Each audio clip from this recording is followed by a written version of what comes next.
kuna vijana wengine wa kiume wanasema nikipata mali mchungaji ndio nitaoa. Ngoja nikwambie ukweli. Kuna mabinti Mungu akimleta kwako ndio uchumi unafunguka.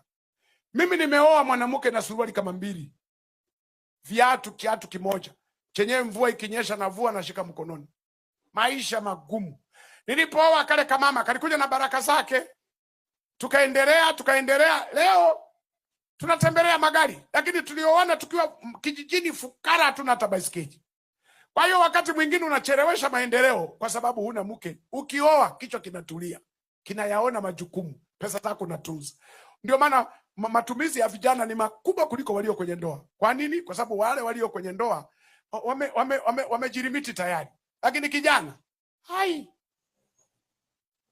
Kwa hiyo mahusiano yasikuendeshe kiasi hicho. Ukipata mtu muoane. Mambo ya kukaa miaka na miaka, mtatengeneza uzinzi katikati hapo. Mtakuwa ni maraya waliokubu.